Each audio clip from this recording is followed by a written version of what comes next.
Hello everyone, welcome back to the channel. This is Tom Worth Jr. And today I want to talk about greatness and how it does not pertain to one Donald J. Trump. I heard a quote today, a Martin Luther King Jr. quote.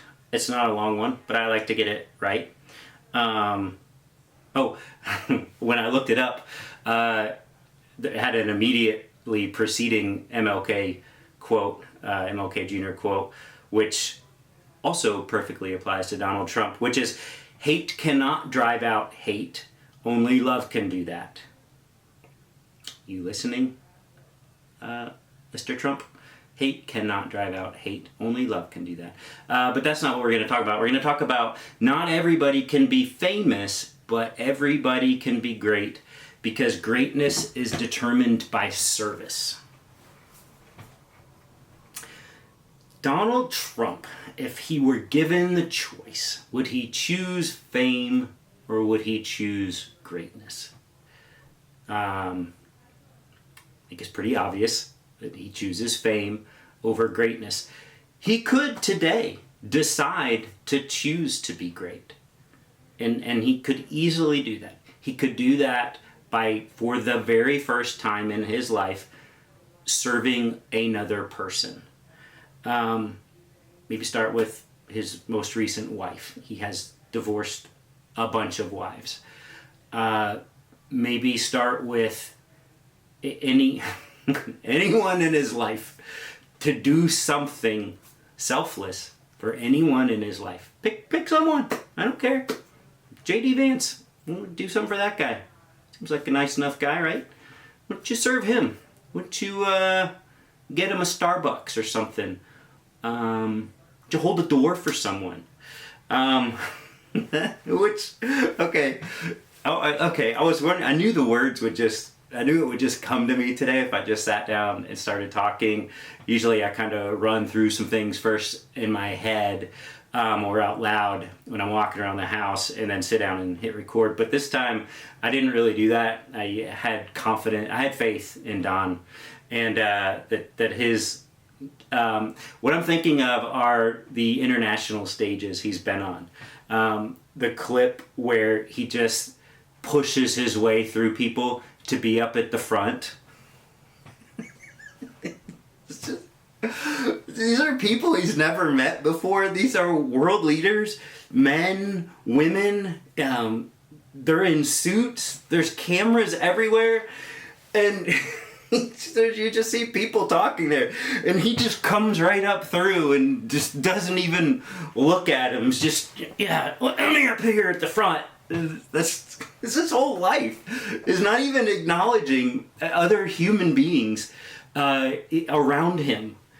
That is not someone who is into serving other people. That is not someone who can ever be great. You can be famous. That is actually the perfect. That's the perfect image, visual of the stark choice before him. Can I be great? Can I wait my turn?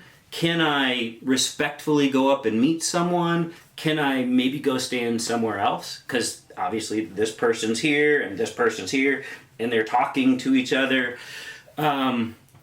Or do I want to be famous? Or do I want to make my name for myself as the guy who always shoves everyone aside? The guy who always needs to be right up front. Front and center. Because remember, he could have gone to either side of them. He wants to go right through the center. That's Donald Trump. That is choosing fame over greatness. He will not serve anyone. He will only serve himself. Ask anyone who's ever been around him, ever worked with him. Ask his own family. You can go to any, as I already mentioned, any of his prior wives, which he's cheated on and then divorced. He doesn't divorce them and then fall in love and then move on with his life. He cheats on them and either gets found out or decides to just discard them and then get on with the other person. I'm not a big fan of people who cheat on their spouses. I'm not a fan of people who cheat on their boyfriends and girlfriends. And I never have been. I don't ever trust those people. I'm no saint. I have had girlfriends. I've been married once to my current wife, and that's the only person I will ever be married to. And there's no doubt in my mind, till death do us part. But you're not cheating on people when you're married. That's not something that great people do. I'm well aware of Martin Luther King Jr.'s story, and I know of his cheating, and that's a real flaw in his story. It's bad. It's terrible, in my opinion. It doesn't diminish his thoughts and his deeds and his actions in service to other people, but it is a big knock against him, and I don't like that when I listen to biographies of him or stories about him, and if that comes up, it's just a real downer. I didn't expect to go into that right here either, but I'm bringing the whole story in. He can be great by being in service to others. Donald Trump, when he cheats on his wives, when he messes over his family, you see the family that he gives money to, and he gives positions to, and he gives power to. Those people stick by his side. Some of them want to not be associated with him anymore, but you have his own family members, not the immediate sons and daughters, but you have family members writing books about how terrible of a human being he is. Just not like off camera. The stuff that nobody sees, you have to assume that when people are on camera, that's kind of their best behavior.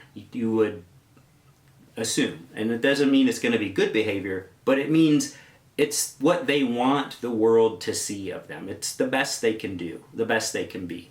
And we see Donald Trump on camera. And so you have to make the logical leap that off camera, it's far, far worse.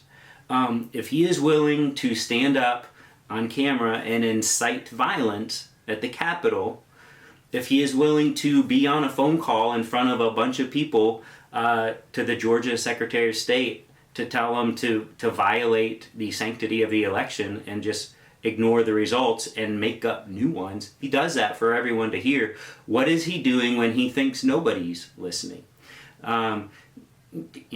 Bad guys like Michael Cohen who secretly record him, they give us a little bit of a glimpse of that. But what about when no one else is around? What is he doing? When he meets privately with Vladimir Putin off camera, and it's just the two of them in the room, which did happen his first term. What did they say to one another when there were no microphones other than the ones that I'm sure Putin had planted?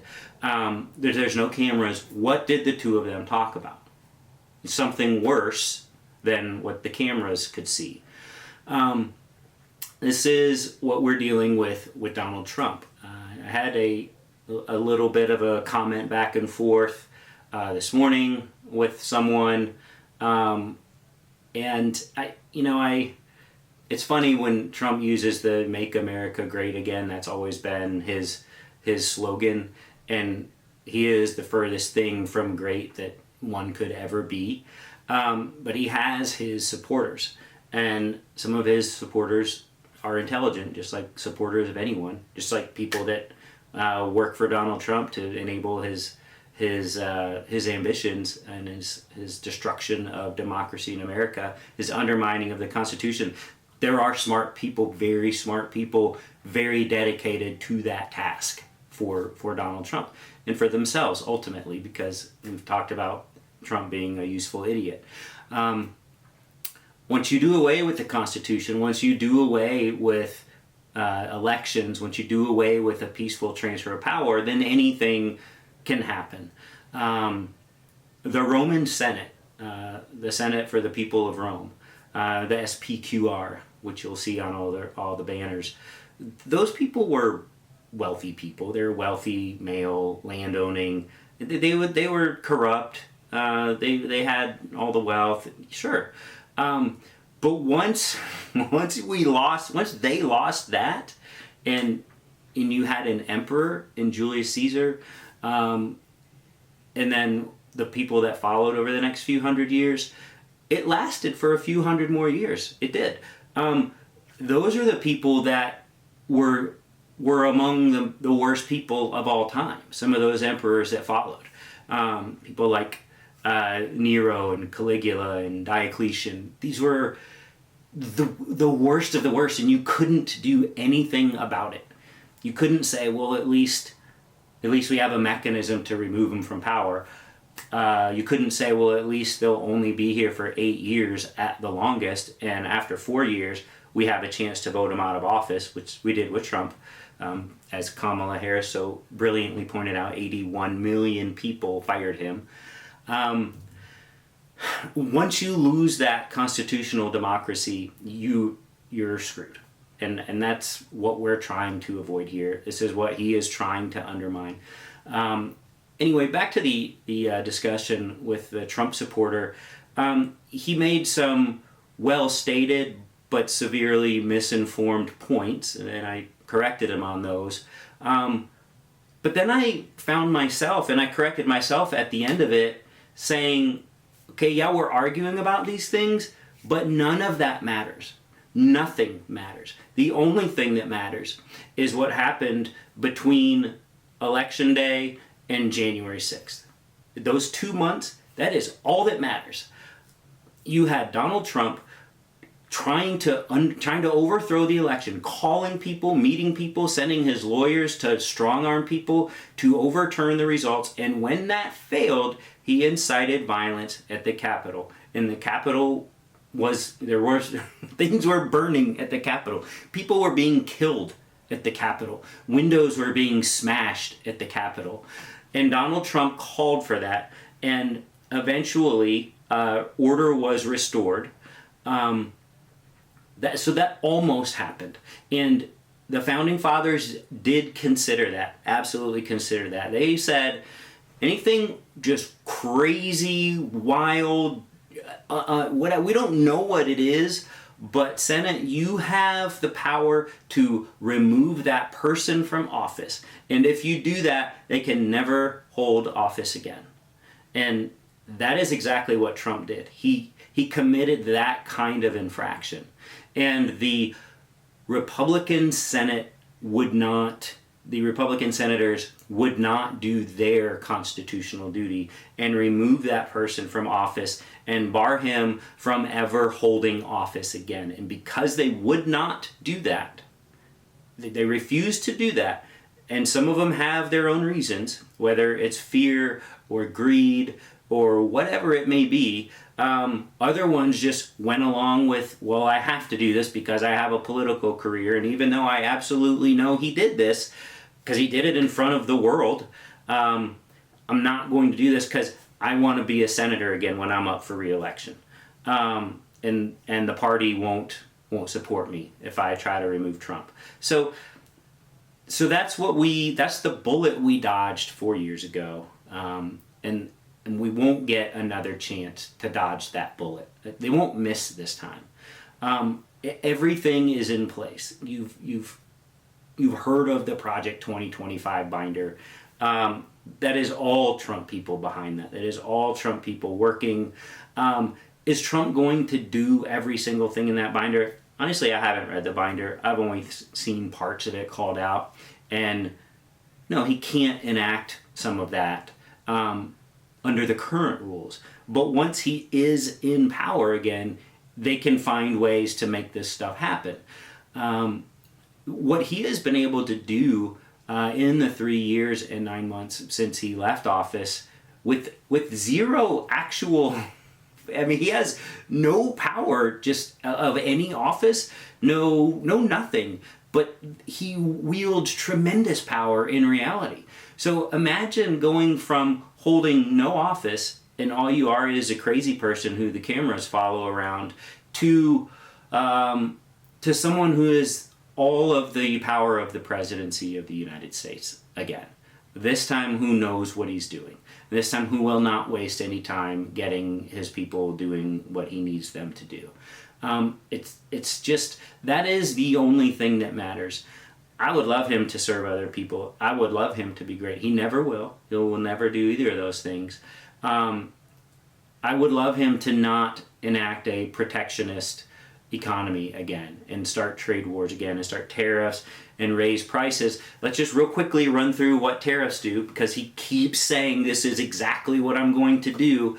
When you take a good and you put a 30% tariff on it, it's a $100 thing, you now add a 30% tariff. Okay, that thing now would cost $130.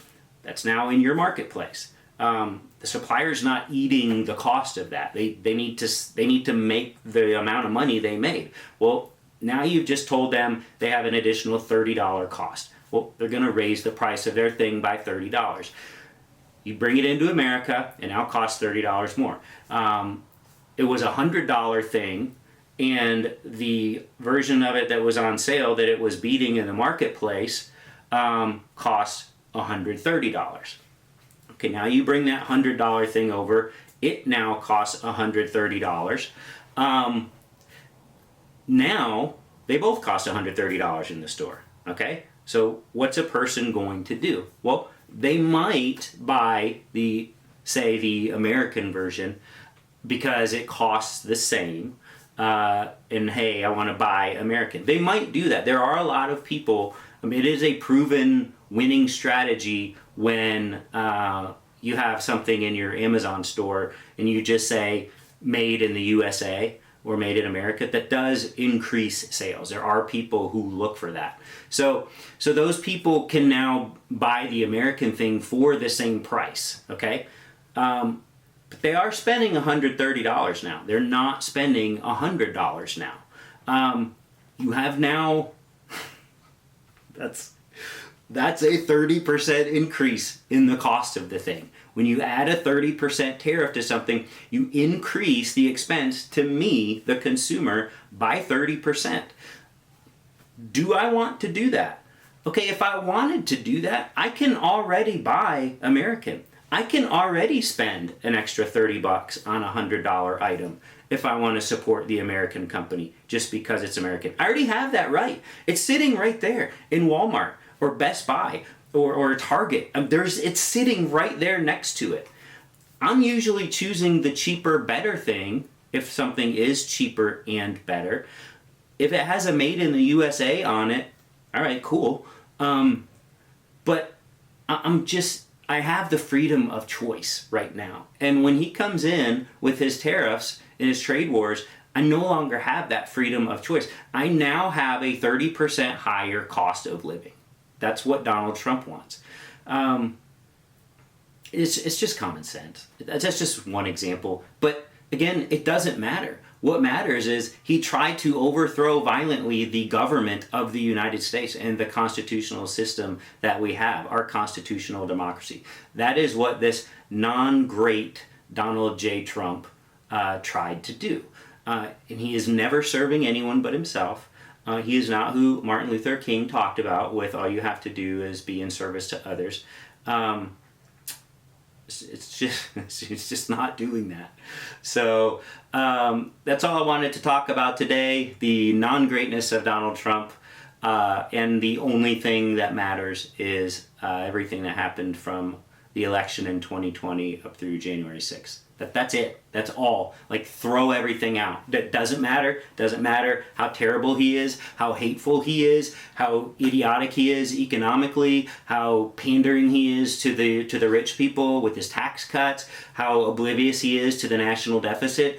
None of that actually matters. All that matters is that we get to continue having elections every 4 years where the results are accepted and not questioned, and we have the peaceful transfer of power when required. That's all that matters. So let's keep that in mind as we approach early voting and mailed ballots and all that good stuff. I did check the Secretary of State of Texas. I got a little pop-up a week or two ago. that shows I am registered, and of course I would be. You see a lot of headlines about some of these state Republican legislatures trying to purge voter rolls. People in the comments are really good about reminding us to check your status. And just because your status is one thing today, check it again before Election Day, because you never know what could happen. So let's keep that in mind as well.